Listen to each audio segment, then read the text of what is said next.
BNP নেতাকর্মীদের এই অবস্থান কর্মসূচির আরো খবর জানবো আমরা এই মুহূর্তে কাকরাইল থেকে আমাদের সাথে সরাসরি যুক্ত হচ্ছেন মাহবুবুর রহমান। মাহবুব, জানাবেন যে ইশরাক হোসেনকে রিটের মানে তাকে শপথ না করাতে যে রিটের আদেশ সেটা একদিন পিছিয়েছে, দলীয় যে নেতাকর্মী যারা তাদের যে সমর্থকরা তারা কি সেটার জন্য অপেক্ষা করবেন নাকি রাজপথকে আটকে রাখাই তারা একমাত্র সমাধান হিসেবে দেখছেন, বিক্ষোভের পথ হিসেবে? স্টে সেফের ডাবল লেয়ার প্রোটেকশনই পিরিয়ডের হেভি ফ্লোর দিনগুলোতে আমাকে রাখে নিরাপদে। Stay safe.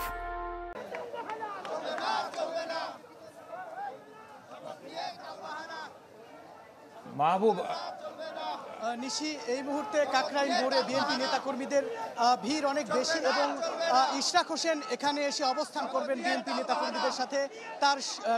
তার যে সহকর্মী রয়েছে তাদের সাথে, তার কর্মী এবং নেতাদের সাথে এখানে অবস্থান করবে। এই কারণে এখন কিন্তু বিএনপির নেতাকর্মীরা কিন্তু এখানে তাদের কিন্তু সংখ্যা কিন্তু বাড়ছে, কারণ ইশরাক হোসেন আর একটু পরে এখানে অবস্থান করবে।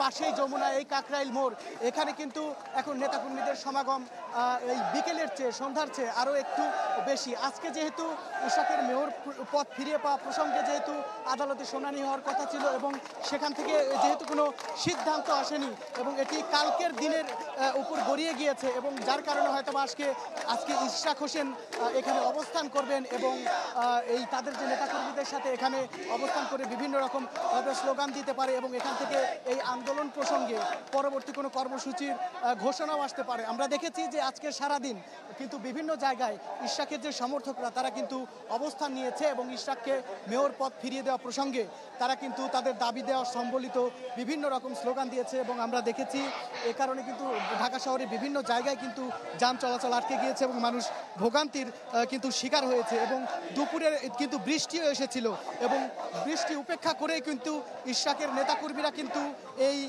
কাকরাইল মোড়ে অবস্থান নিয়েছিল এবং কাকরাইল মোড়ে অবস্থান নিয়ে ইশরাকের পক্ষে তারা কিন্তু তাদের দাবি জানিয়েছে, তারা কিন্তু স্লোগান দিয়েছে এবং সর্বশেষ খবর সেটি হচ্ছে এই কাকরাইল মোড়ে তার সমর্থকদের এখানে কিন্তু ইশরাক হোসেন যোগ দেবেন সমর্থকদের সাথে এবং এখানে অবস্থান করবেন বলে আমরা জানতে পেরেছি। নিশি, মাহবুব, অনেক ধন্যবাদ আপনাকে। দর্শক দেখছিলেন ইশরাক হোসেনকে মেয়র পদে বসানোর জন্য বিএনপি নেতাকর্মীদের যে অবস্থান কর্মসূচি, সেখানকার সবশেষ খবর জানাচ্ছিলেন মাহবুবুর রহমান।